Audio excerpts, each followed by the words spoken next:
On this episode, originally I was going to review four different events. One was going to be Pro Wrestling Noah with MAJESTIC N Innovation that took place on the 29th of April.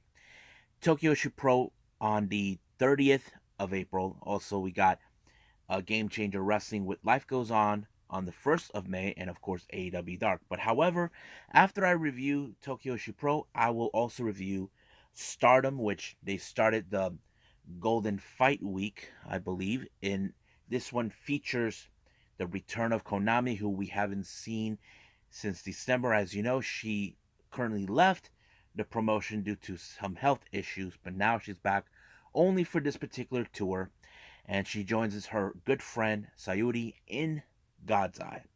We even got some news updates regarding several wrestlers that were now no longer part of AEW. Their profiles have been removed.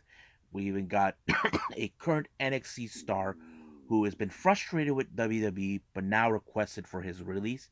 And also the future of Dark side of the ring. As you know, there has been now reports that it will no longer be doing any of those series, but we will talk about that. So, let's get ready for another episode of the Leader Wrestle Zone.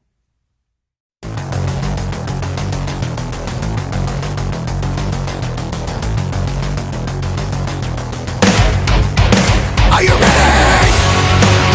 Get up, get up! Get up, get up! Get up, get up! Get up, get up! Get up, get up! Get up, get up!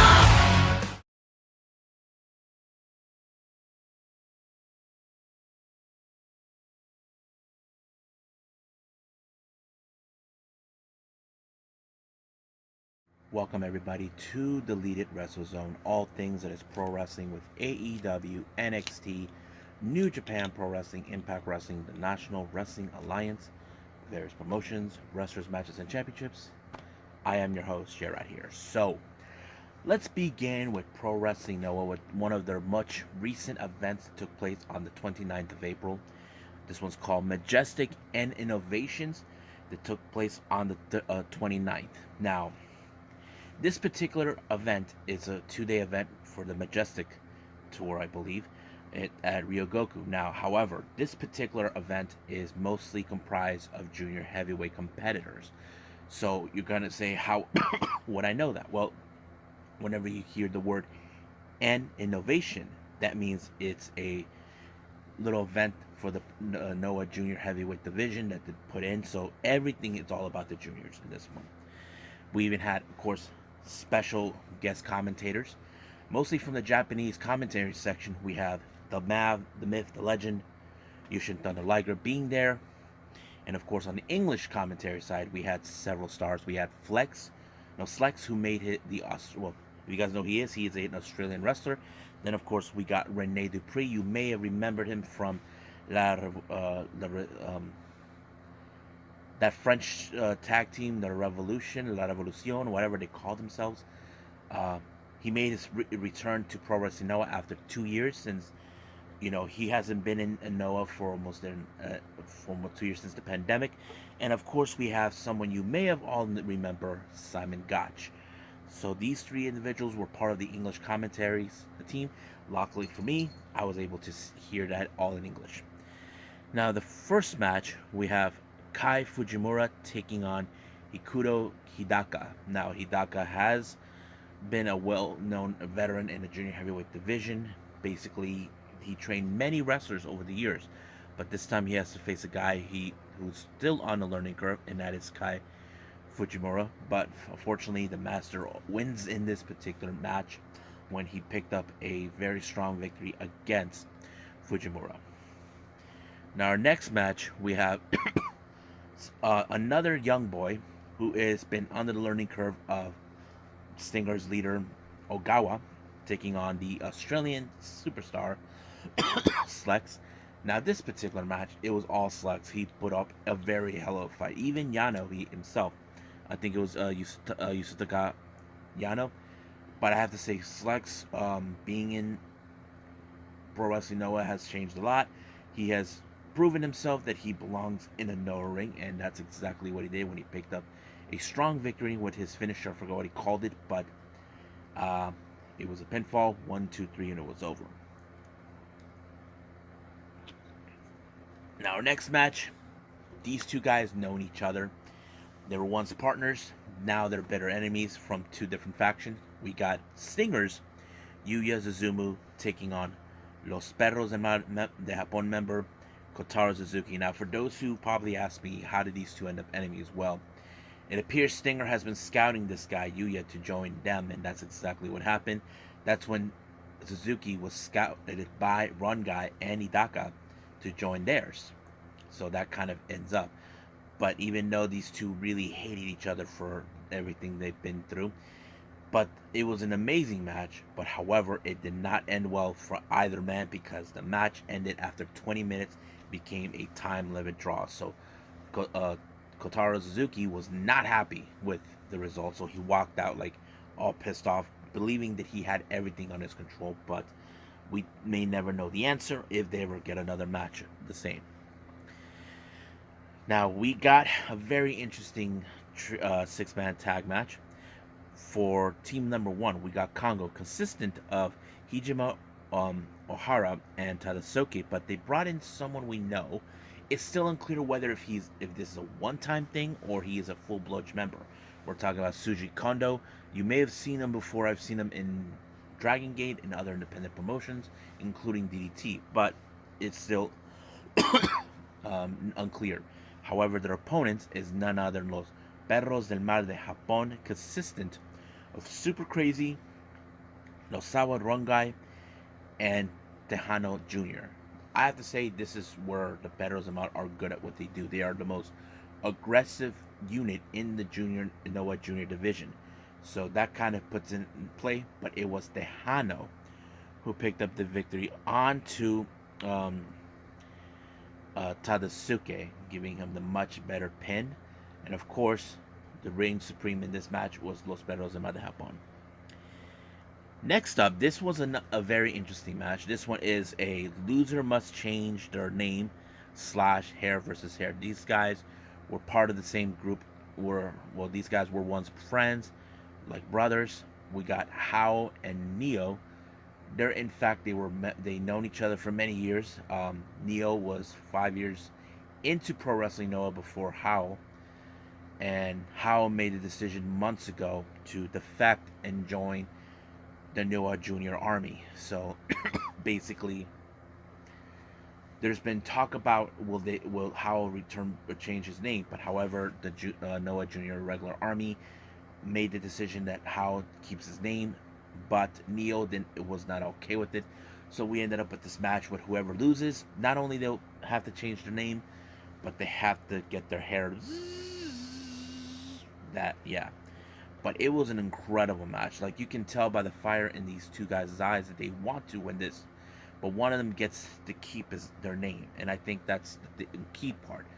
But Hao was the one who picked up the biggest upset when he did a roll-up onto Neo, and of course Neo was livid. Like, he can't believe that he lost, and now that everything has changed, I'm sure he will get revenge against Hao, but it only will take time until we get to that. Now, our next match, we have Extreme Tiger, who makes his return to Pro Wrestling Noah after 12 years, taking on Seki Yoshioka. I have to say the match was pretty good. It was like very, very interesting. Even what's his name? Rene. I think Rene Dupree was in this one.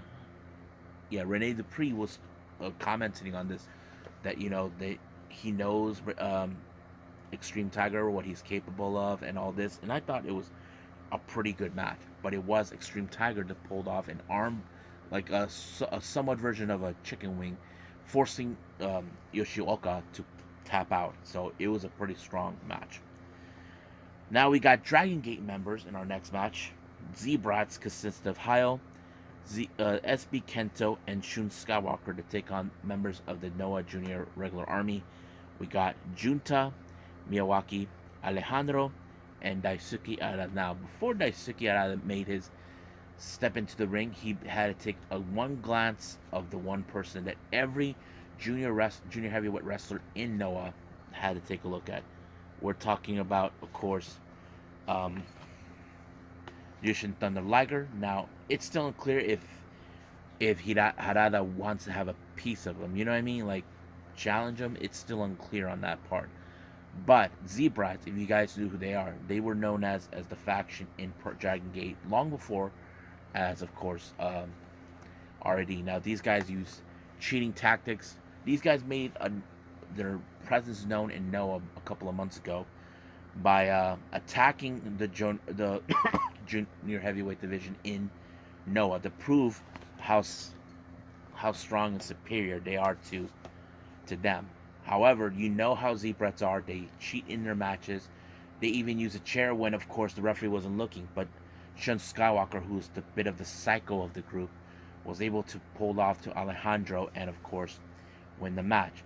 But you saw, once this match was over, many fans are not pleased with the fact how they cheated their way through.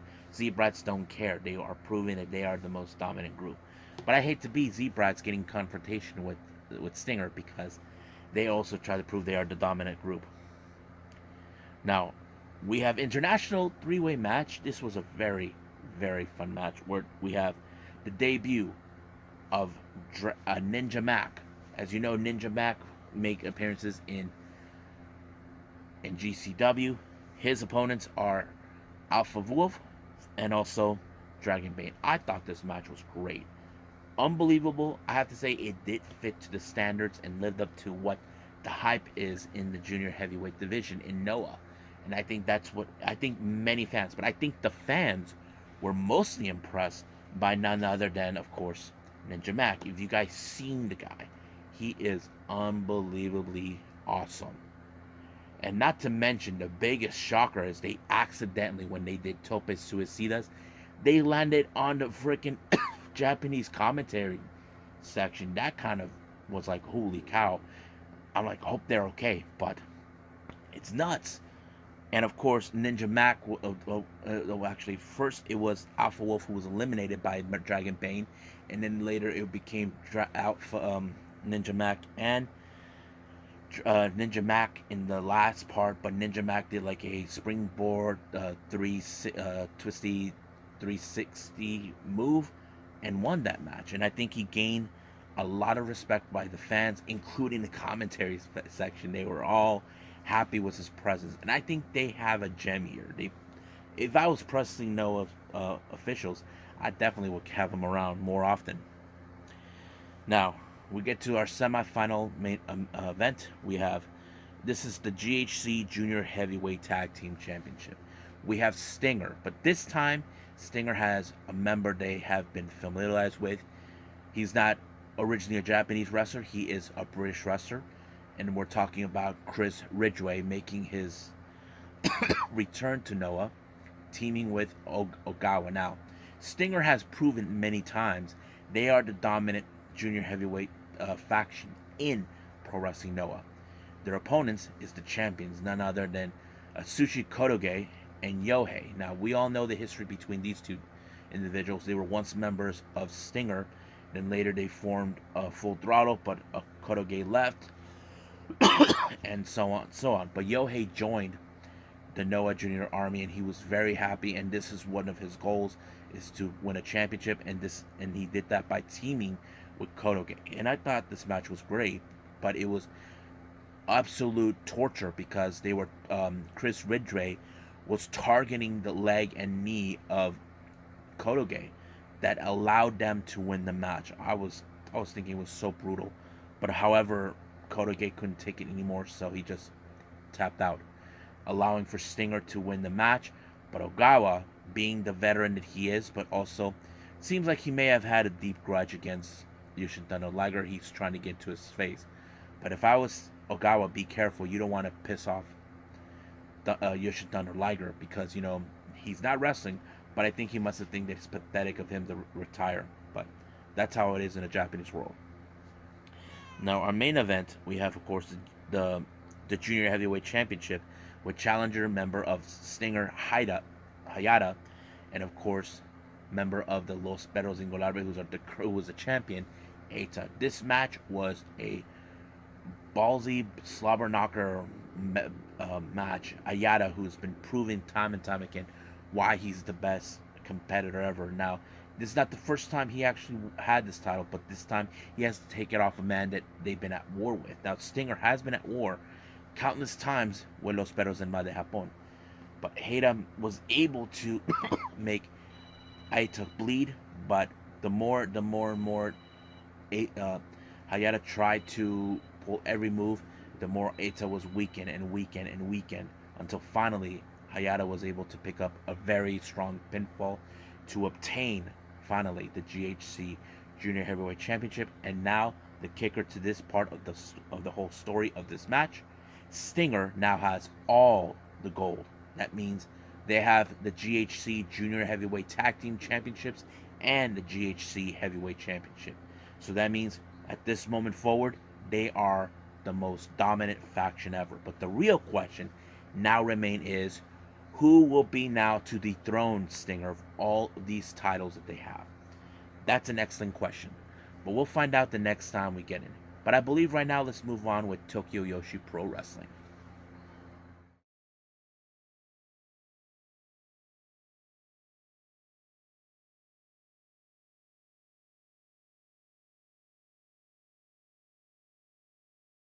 Ooh, ready then. So let's go with Tokyo Joshi Pro Wrestling for the spring tour. This one took place on the 29th.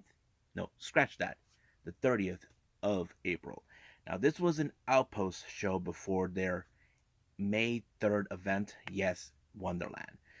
Now, it opened up with the contract signing for only two championship matches. The Princess Tag Team Championships between the challengers Free Wi-Fi, Nao Kokoda and Hikari Noah take on the Magical Sugar Rabbits, Mizuki and Yuka Sakazaki, and of course the Princess Championship between challenger Hyper Misoa and champion Shoko Nakajima.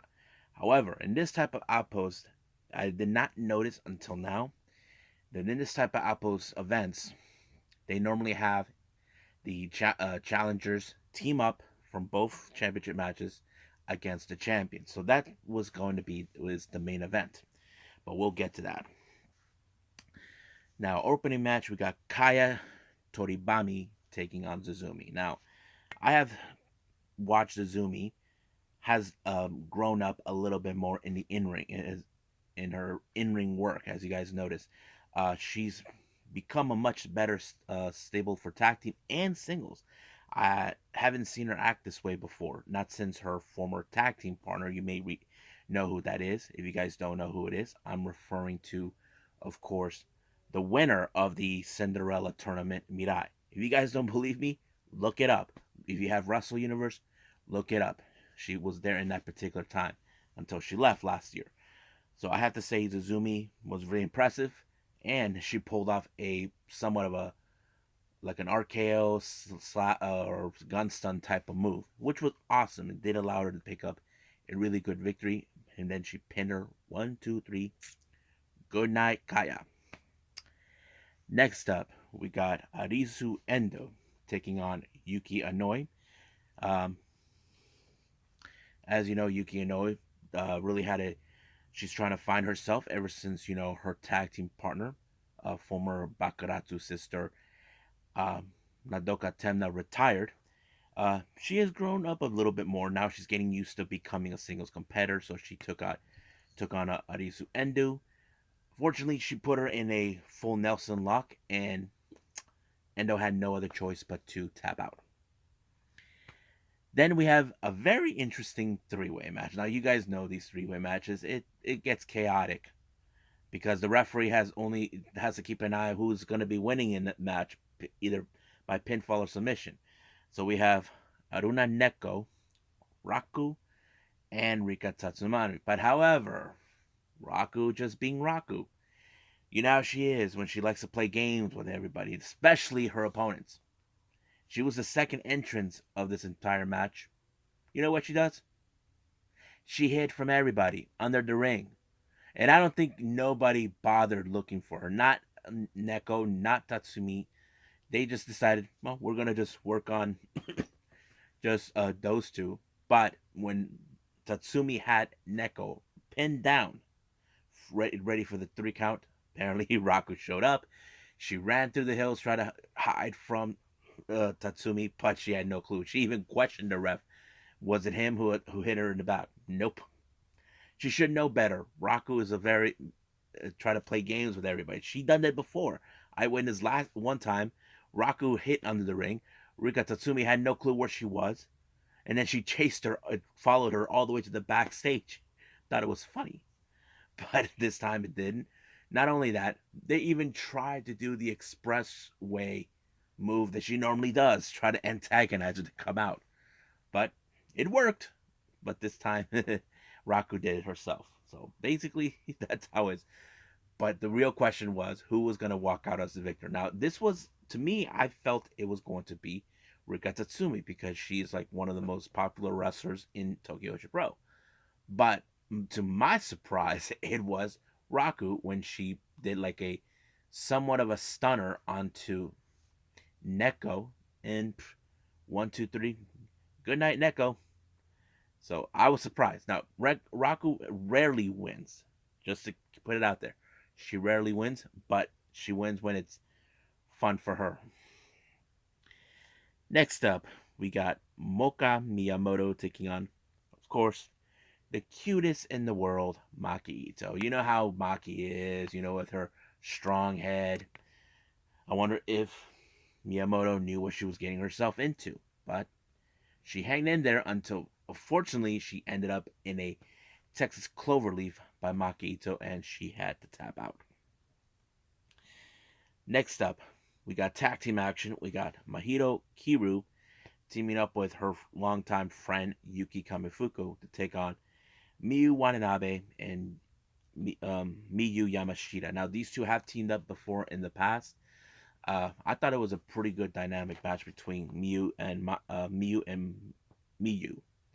So I was like impressed, but however, it was Miyu Watanabe who picked up the victory by applying the teardrop onto Mahito Kiru, and boom, it's over. 1, 2, 3. Goodbye, Miyu Mahito. Now, our main event free Wi Fi.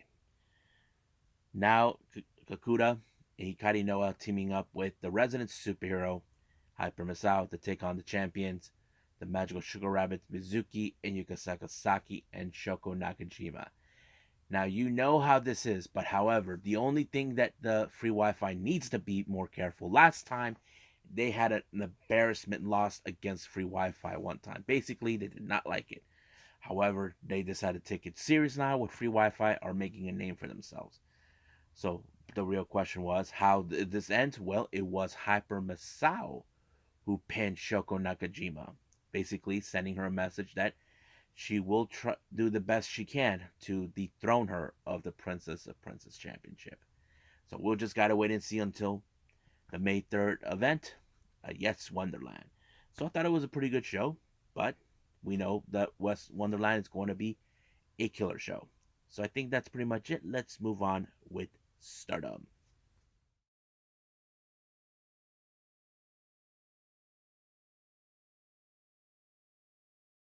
Okie dokie. As you know, in Japan, Golden Week has begun in every promotion. We already saw that with New Japan. Well, it started with Stardom. And of course, it features the return of this the submission sniper herself, Konami, who we haven't seen since December. But that's our main event. Now let's go to the opening match. We got Momo Kogo of Stars taking on the Toxic Spider of DDM, Tekla. Now, you could say back into your heads that Momo has no shot against Tekla. We all know Tekla, who she is, but however, Tekla's main objective is to send a direct message to Momo Kogo's leader, of course, the leader of Stars herself, Mayu Iwatani. Unfortunately, that's what happened until Tekla applied her finisher move. 1, 2, 3. Good night, Momo. Our next match, we got tag team action. We got Odetai consisting of Ruka and Starlight Kid to take on Queen's Quest Hina and Azumi. Now we know Azumi and Starlight Kid how they would react because they're both two of the best high speedsters in Stardom. However, the only factor that this plays out is wherever Ruka and Starlight Kid are, you know that Oda Tai is right there behind them, watching with their toys in the back, with chairs, whatever they can get to ensure they win. However, it was Starlight Kid who picked up the victory when she pinned Hina when she applied the pinfall on her. 1, 2, 3. Good night, Hina. Next up, we got stars consistent of Hanan, Sayaida, Koguma, Azuki, and Mayu Iwatani to take on DDM's Mai Sakurai, Julia, Natsupoi, Himeka, and Maika. Now this is a battle now who's the toughest of them all. As you know, DDM has been trying to stay momentum for a while, ever since Sudi and Mirai left DDM to form, well, Sudi formed God's Eye, which we'll see in the main event. And of course, this is what I mentioned once before. Can DDM, if DDM are losing momentum since Sudi left? Well, we'll find out. But however, this was a very chaotic match. But in the end, Hana stood toe to toe with Julia. As you know, Julia is very vindictive in the ring. You know how she applies every strong move as possible to pick up a victory, and that's exactly what she did when she pulled off a tiger suplex, and it was done right there. Hana took the fall, so they gained a little momentum, but Maika does believe that they get into their May 5th event in Fukuoka, that she will bring back, of course, the Wonder of Stardom belt, aka the white belt, back to DDM where it rightfully belongs. But however, she should know someone will be watching her, and that is her former teammate, Mirai. Next up, we got trios action. Oda Tai, we got Rina, Saki Kashima, and Mo Watanabe to take on the other members of Queen's Quest, Lady C, Utami Hayashida, and Suri. Now, and you know in this type of match, the one person who opens the match for Oda Tai is none other than the sneaky person of them all, Saki Kashima, because as you know, she takes pride of what she did a couple of weeks ago with Mayu Iwatani during the Cinderella tour, beating her in a few seconds. Well, Lady C is not dumb. She knew exactly what she was getting herself into, but she didn't fall for it. So that's how it rolls. But of course, Queen's Quest did have eyes in the back of their eyes because they know wherever those three are at, the other members of of Oda Tai are around. And you know how that works out. But however, it was in fact Lady C who ended up in the end of the My Emblem by Saki Kashima picking up the victory.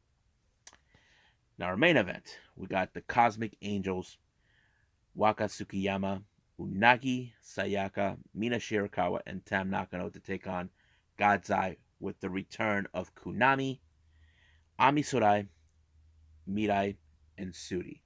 Now, I kind of knew this was going to end up where Konami was going to pick up the victory. Why? Because we haven't seen her again since December. Not since she announced that she was leaving Stardom due to her health issues and all this and that. But I felt bad for Waka, who ended up on the wrong side of the striking kicks on her chest and back. She even posted it on her Twitter page, the bruises she obtained from those two. You probably say, ouch. Yeah, it hurt. But unfortunately, as we know Konami, there is a reason why she calls herself the submission sniper. She will exploit and target, of course, the move that will put her submission. She put Waka in a armbar position and pulled her back. Waka had no choice but to tap out. But as you know, during every match of the main event, we have, of course, the closing.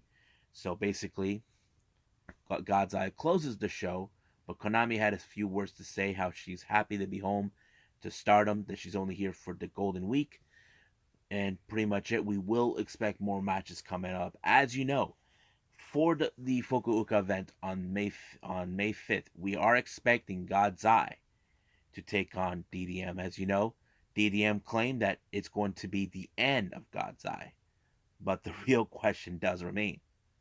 Does Can DDM take this take this seriously? Because you guys know Suri and Konami are very close friends. And besides, their teaming is awesome. So we'll just wait and see until then. But let's just move forward with the next review, which is GCW Life Goes On.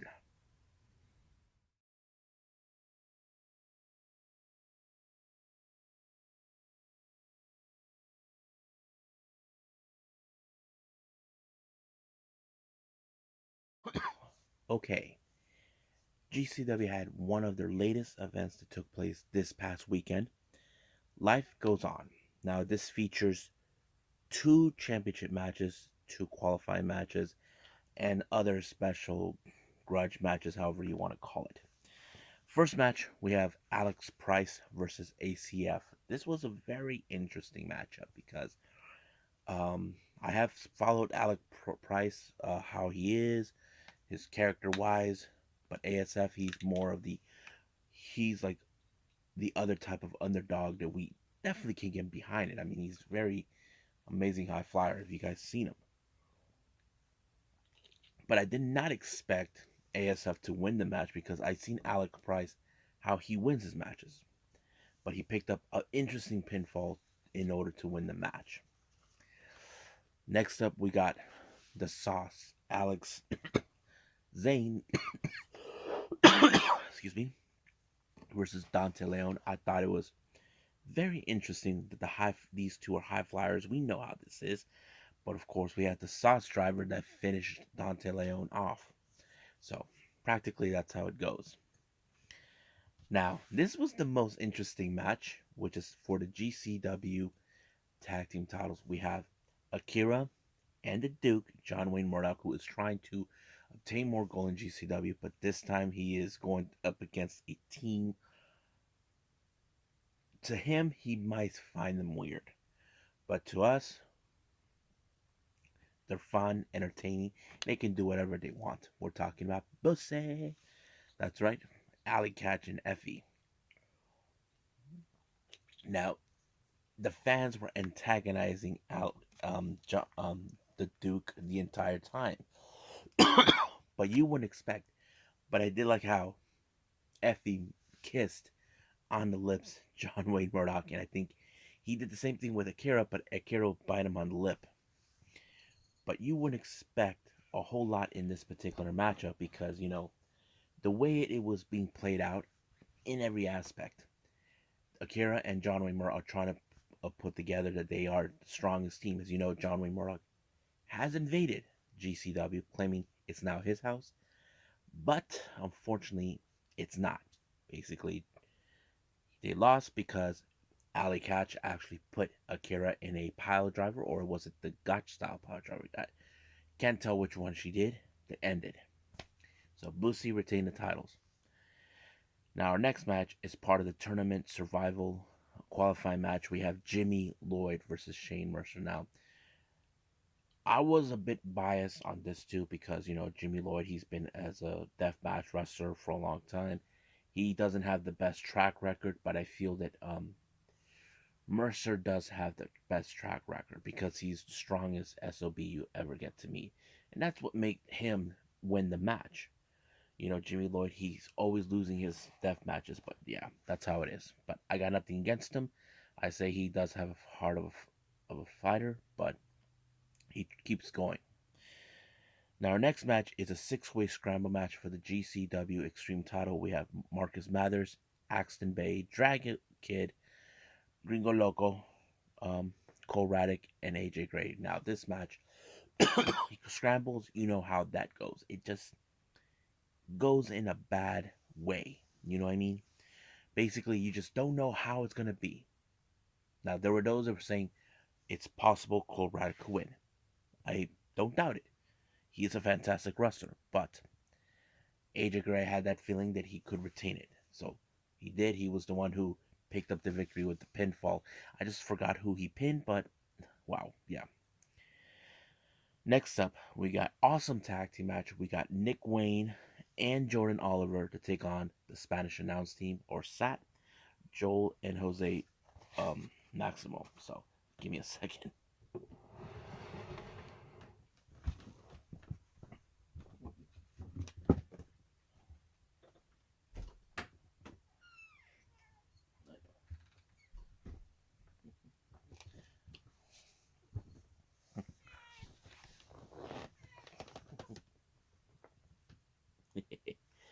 So anyway, Joel and Maximo, as you know, this is a generational tag team match.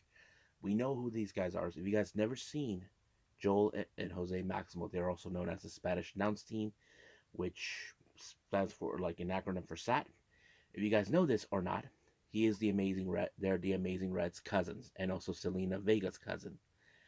So that makes it a whole lot easier to understand, because I've seen videos where they teamed up in the past with Red, and it was great. But it kind of shows us, okay, who has the better edge in this particular match? Would it be the new breed or the old breed?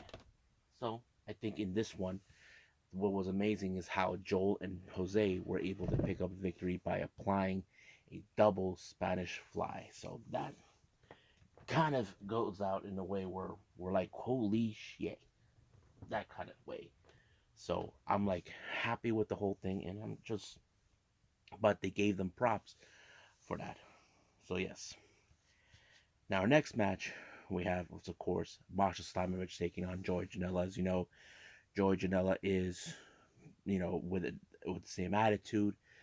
I have to say Masha Slamovich took him on very likely. I just felt like she did an amazing job, but however, you know how Joey Janela is, he picks up his victory very well, but he's not there to play. That's how I see it with him. So good job, Joey. Now our last match is a qualifying match for the survival of the tournament of survival. Brandon Kurt, nobody likes him, and of course Montremont. I have to say it was insane, killer. But Brandon Kirk was asking for it to be attacked, but he lost in that fashion. So, so in a way, Mark Tremont advances. So I can't wait to see who else is going to be qualified in the upcoming events. But I can't wait to see a tournament of survival. So I think that's pretty much it. I believe it's time to end it with AEW Dark Elevation.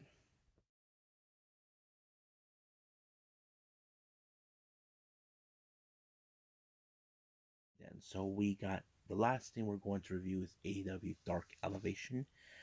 We got, of course, Julia Hart opening up the match against Abby Jane. Now, I have seen Abby Jane before. I've seen her in many wrestling events like Camp Leapfrog. She had her own birthday on her 21st, which was pretty cool. So you can guess that Julia's still the same person where she's like not being all cheery like she used to be in the past.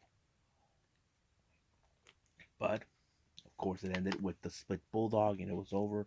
This new attitude, Julia continues on, but we just don't know how long it's going to last.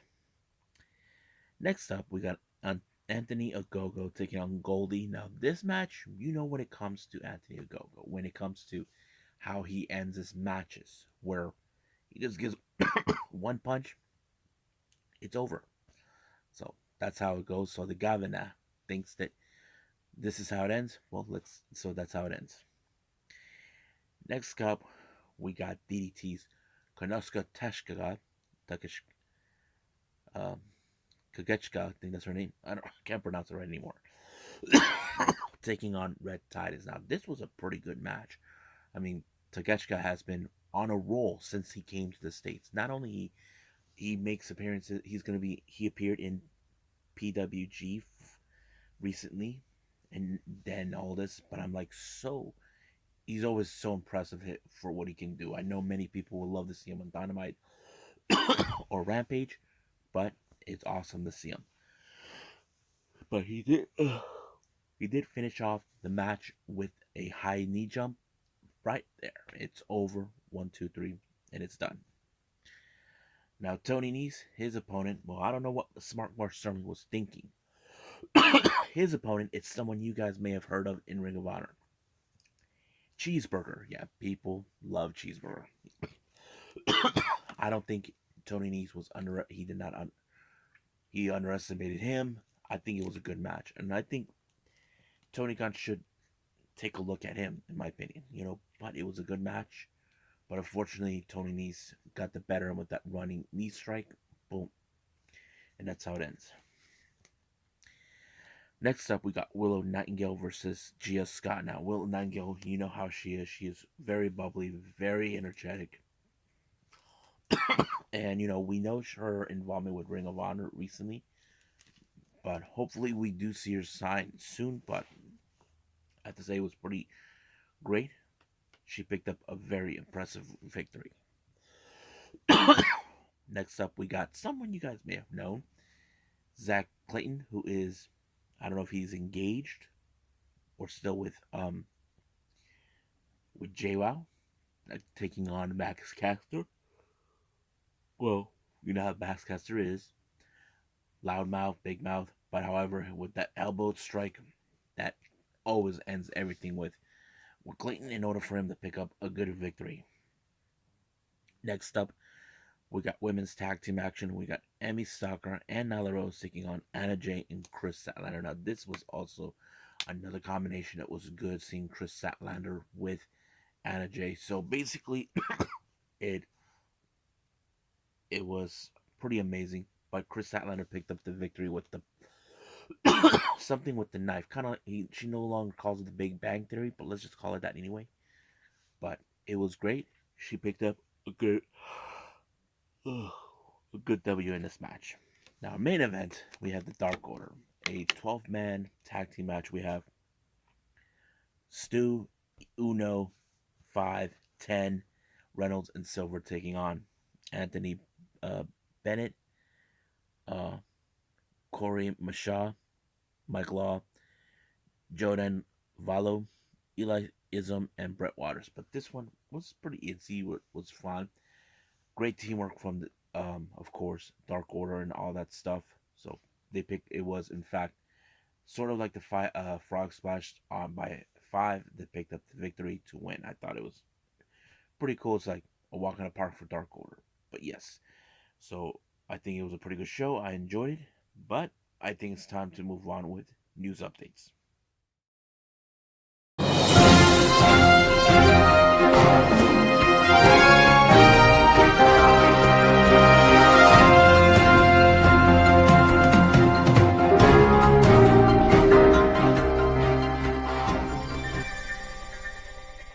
So here are news updates. Now, we don't want to call this releases from AEW. Let's just call it wrestlers that they not re-signed with them. It was already been reported that Marco Stunt, Joey Janela, Jack Evans, and Stu Grayson have been removed from the profiles in the AEW roster. Now, some of you probably are surprised with Stu. It's sort of, you probably ask why. From my understanding, Stu could not come up with a good negotiations of an agreement. So that's the reason they... Now, Tony Khan is not kind of guy who just... how do I say? Unlike WWE, where they just announce which wrestlers are out unexpectedly, they just let the contracts run out, and that kind of fits into that thing. But of course, Tony Khan is always doesn't want to take, you know, like the same kind of baggage that we see with WWE, where a lot of fans are upset. They're just releasing them, but no, Tony Khan just makes that decision whether they want to resign them or not. But that always works. Now, speaking of releases, Roderick Strong has been making headways. It turns out he's been recently been frustrated with WWE. Mostly, I believe, it's the creative team. This is something not new to me, but he did request it for his release. Now, the real question is, will WWE did that? Will they grant him his release? We don't know. I mean, the problem is, Meltzer did report it when the whole thing with the Undisputed was no longer existing. there is a 0% chance that he could end up in the main roster, which is true. Because they're looking for younger, fresh wrestlers instead of wrestlers that are still in their 30s or in their 40s. That is their main reasons why. But it would make sense. But it's still unclear if that's going to happen. Now, if you guys are big fans of the Dark Side of the Ring show, well, you guys are going to be disappointed. It's already been reported by Vice that they're not going to continue with a fourth season. Reason is WWE has not been happy with this group with this particular series. As you know, they spoke out the truth about things that took place with WWE, things that we normally already knew about, things that we did not know about. So that's pretty much what's going on. But however, they're saying there are Vice is creating a new series involving wrestling. We just don't know what kind. It's still unclear, but we'll find out. Now, for those who are living in the Houston, Texas area, you may or may not have heard. Those who heard, Booker T's promotion, Reality Wrestling, just reached a partnership with CW39, which is the network down in Houston. So if you guys either live in Houston or you're planning to visit Houston, you can watch Reality with Wrestling on TV. I don't know much of the information on that, but if I'll find out more. Now, our last thing we're going to talk about, this one was already been reported before, but however, this one was a very interesting one. We're talking about the potential work between Stardom and AEW. Now, many fans speculated that Stardom could be participating in the Forbidden Door. However, it's not going to happen. Reason is, it turns out that Stardom has a pay-per-view on that very specific day, on the 26th of June. Now, the AEW can contact Got to Move and Joshi Pro to fill up the void, but however, that does not fit in the ladder of the Bushiroad brand. As you know, Bushiroad owns both Stardom and New Japan, but we'll just be about that. But New Stardom is interested in having a working relationship with AEW. Someone reported that they would like to bring Britt Baker and Thunder Rosa. I mean, those are huge names in AEW. But Master does believe that the only possible time that we could see international wrestlers in Stardom, I have to say, he said it would be on the 30th of December at Ryogoku Sumo Hall.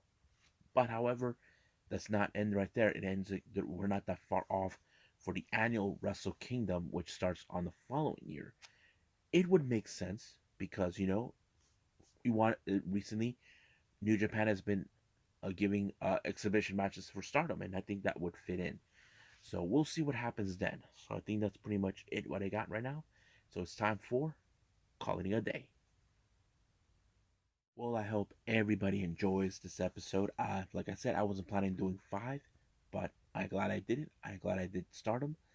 But right now for upcoming, we got Choco Pro 225, and of course I will do Wrestle Pro Alaska, which this was an early event that took place in the early of April, and I'm excited to see how this promotion is. I haven't seen it, never heard of it, but I'm kind of curious to see. And then I will do another review, which we call Tuesday Wrestling, featuring NW Power, NXT 2.0, and of course AEW Dark. So I think that's pretty much it. So I'll see you guys in the next DWZ time, same DWZ channel. I must bid all of you adieu. So goodbye, and have a nice day. Bang.